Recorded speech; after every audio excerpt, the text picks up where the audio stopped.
Welcome, my friends. I hope you guys are all doing well. And today, guys, we're back with the Tomb Kings vs. Dinosaur Showdown. It's going to be the dreaded red-crested skink chief facing off against Ark in the Black. Certainly a very cool pick here by Call Harmon. And if you guys remember, he did actually get to the grand finals of the most recent faction war with his dinos and certainly had a pretty solid run. So let's go ahead and take a look at his build.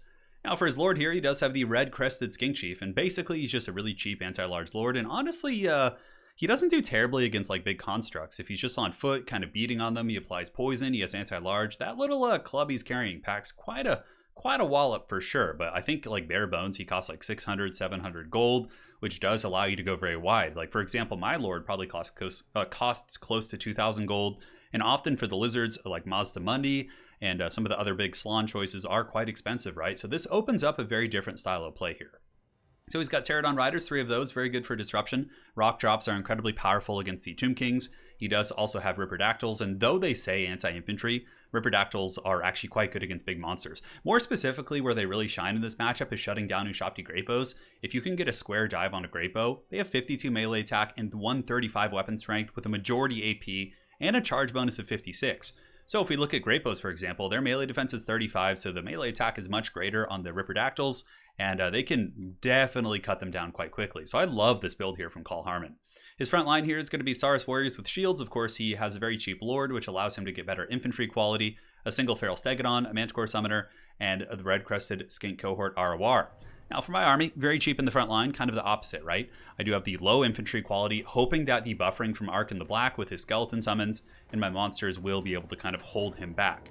We have a single Casket of Souls as well. Casket's just there to blast Saurus and elite infantry, and if there's a wild Temple Guard pick, hopefully they'll do the trick. So the Casket's right here. We have a Necrotect, Necro Sphinx, as well as a Kemrian War Sphinx. So I figured that the Ushopti Great Bows, the Ushopti Great Bows versus, or in conjunction with the Necro Sphinx would be enough to take out big targets. And then for the infantry game, I have the Kemrian War Sphinx, I have Ark in the Black, and basically just Skeleton Chaff to kind of hold them at bay. So that's kind of the general strategy for this army.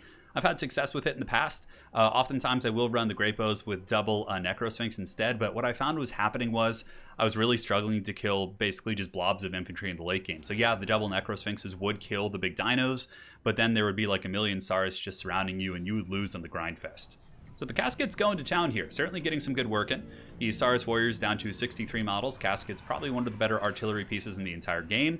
What we'll be doing here with Ark in the Black, just like you do with Skaven summons or summons from pretty much any faction really, is you run forward. If you have an artillery or long-range centric build, you drop a summon in front of your opponent. It really mucks up their advance. Also does some damage. I mean, the Skeleton Warriors will put a bit of a dent in these Saurus here. We should be okay. Now, Great Bows are focusing down the Stegodon. The Ripperdactyls are a little bit harder targets in my opinion. I don't know if this is the right choice, but at the time I felt it was. So we're going after the Stegodon here, and it seems to be paying off. We rampage it, which means it's not going to be moving up towards my army until he cold bloods it. And he actually does use the Focused Instincts. Very cool from the Red-Crested Skink Chief. He happened to be pretty close there, so he did use that. But one Great Bow, I believe, is shooting at the Stegodon, or actually it looks like both still are. And we have this bad boy very, very low, which is certainly a good start, but this is pretty scary now, because rock drops can pretty much one-shot the skeletons, and clearly most Lizardmen players are going to be very good at this. So he flies overhead, and I'm a little bit slow in the draw on this, and look at that. Value City, instantly putting me up to Realm of Souls Tier 1. So he gets the rock drops on a couple of the skeletons, on 2 of the 4. The other one, thankfully here, did miss, or at least didn't go off, so it could be much worse. Now, we do break the Stegodon, he breaks a couple skeletons, and the main fighting is underway. The Casket of Souls still getting huge value into the Saurus. I think Caskets are amazing. But what he's probably going to do is just sit over my army with his Ripperdactyls here. Really nice rock drop on my spears. And then he collapses in the back on the Great Bows with his Ripperdactyls. Now, I have skeleton spears all over the place here. We should be able to kind of poke back. But what's really strong about this is he's not allowing my Ushopti Great Bow to shoot. One of them is shooting relatively happily. I believe it's now ripping shots up here at the Ripperdactyls. The pun was completely unintended. But yeah, look at this. The rock drops did buckle my skeleton so quickly that now Saurus are going to be making their way into the back line here, and it is going to be a bit of a problem. So yeah, big scary dive. I do use a Spirit Leech to try and help here, and also we're going to be whipping out a very, very early Ushopti summon, kind of out of desperation here, to be honest, because of the dive. But the Ripperdactyls are getting really beat up, so that's good. They're an expensive unit, very, very pricey, somewhat in a similar price range to the Ushopti, so if we can get an even trade here, I'll feel quite good about this. So the Ripperdactyls are broken. My Ushopti Great Bows are still mostly functional. We do get a Walmart regrowth here via the restore of the Necrotect. But the Saurus are going to be the problem, and I've been seeing this a lot. Like recently we had an ECL tournament where it was Vampire Coast versus Lizards. It looked like Lizards were in a bad situation, but the durability of the Saurus infantry and their width was able to really do well for them. So that's something I need to be aware of, and I really need to make sure my Khemrian War Sphinx and my Casket is, doing some heavy lifting here and really punishing the hordes of elite infantry. So back in the front, Ushabti Summon doing its thing. The Stegodon, unfortunately for me, is on its way back, and that is going to be another big AP monster I have to worry about. It's more of a bonus for his infantry monster, but honestly, Stegodons are really good dual purpose. Their melee attack is not the craziest, but if they just stick it on the side of a Khemrian War Sphinx or something, it can do some very solid work. Now, Bounce-Power is pretty much dead even. We've both done some pretty good damage to one another across the board. Also, you have to take note that he does have a Manticore summon out, so once that disappears, I think I'll be in a much more comfortable position here because there will be less chasing my Great Bows. And the Khemrian War Sphinx did go after the Stegodon, but I think it got a little bit bloodthirsty here and is now going after the Saurus. But the Stego still hanging on like a champ, man. 1700 HP, really, really good Ripperdactyl play and Pterodon play. I was about to say Pterodactyl, I might as well, same thing, right? But he's been all over my troops, and even though the Ripperdactyls and Pterodons have been taking a ton of damage every time they dive, it's more or less nullifying my heavy stopping power that I have, right? And then, at that point, the Saurus have already killed a lot of infantry, so it becomes a very dicey affair. Now, the second Manticore summon has come down here. The Casket of Souls is pretty much stuck in melee. My front line compromised.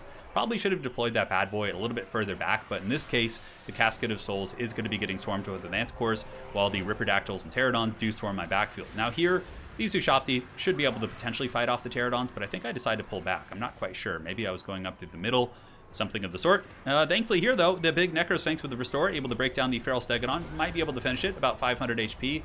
And, I always wondered, is there a tabletop model for the Necrosphinx? If so, I bet you it looks really freaking cool. Anyways, jumping over here, going after the Ripperdactyls, cleaving a couple down there. You can see one of those Rippers does fall Ewok style in the, the third Star Wars movie there. Now we get a Spirit Leech as well. Those Ripperdactyls had just been an absolute scourge this entire game, and they were pretty close to being broken, so I was like, alright, let's Spirit Leech them. That'll probably break them. I won't have to worry about that particular unit. Now, we still do have our monsters. We have the Khemrian War Sphinx. We have the Necro Sphinx. Certainly a very close game.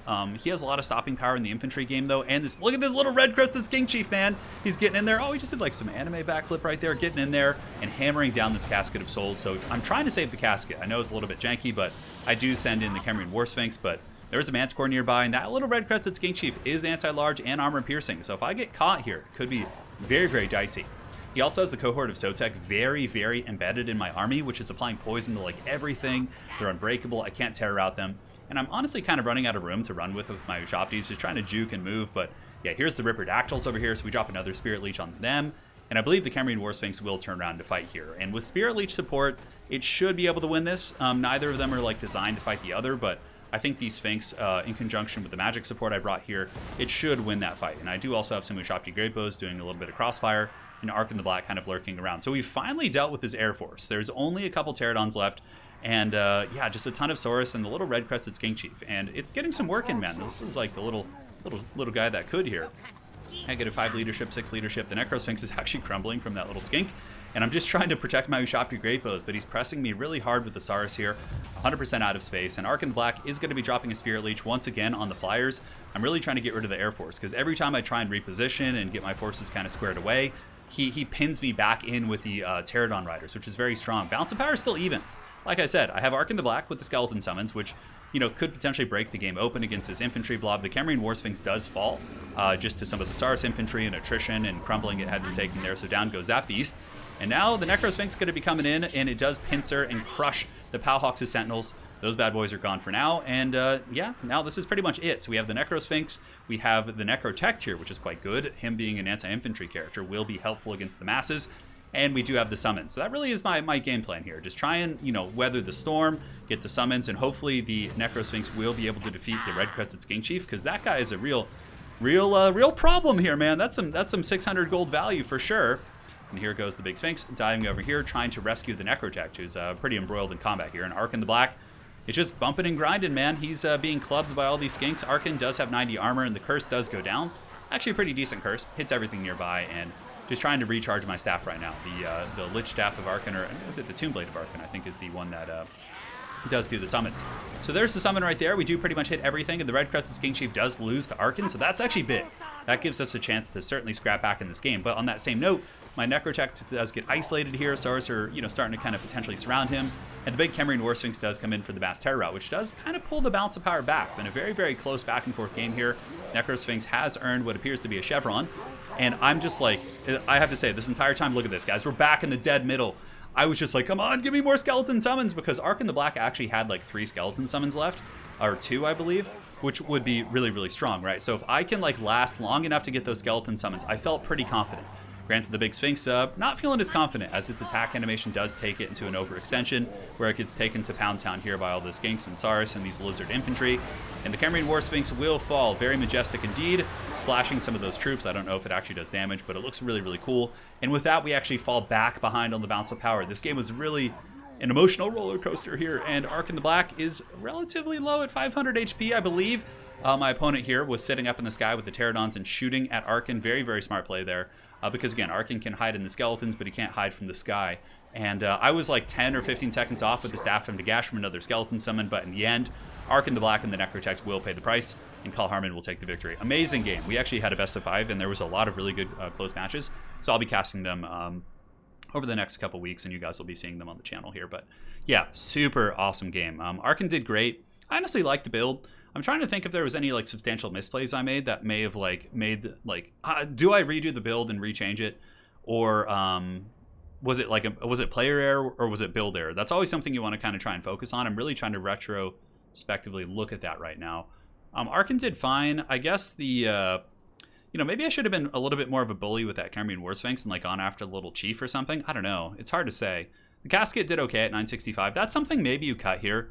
Like, because I feel like the great bows are enough. The casket did do well against infantry, more or less, but I feel like we could get some other things, like a couple Nehekar horsemen instead of this, and they could actually dive the Ripperdactyls and the Pterodons and peel them off much quicker than the big monsters, and also they could hammer the Saurus with rear charges and whatnot. I think that might be better, but I do like this kind of style of play. I think it's pretty strong.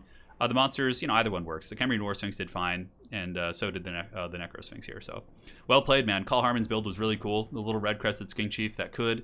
We actually saw him use him in the faction war, I believe, to pretty good effect. But yeah, I love this, man. Really cool build. Excuse me, I'm losing my voice. Really cool build, and really masterful rock drops. I think that's partially what did really well for him in that game. Like, his rock drops were just like world class. He nailed so many skeletons, which bunker busted me and forced me back like really early, and also let him get to the casket quicker.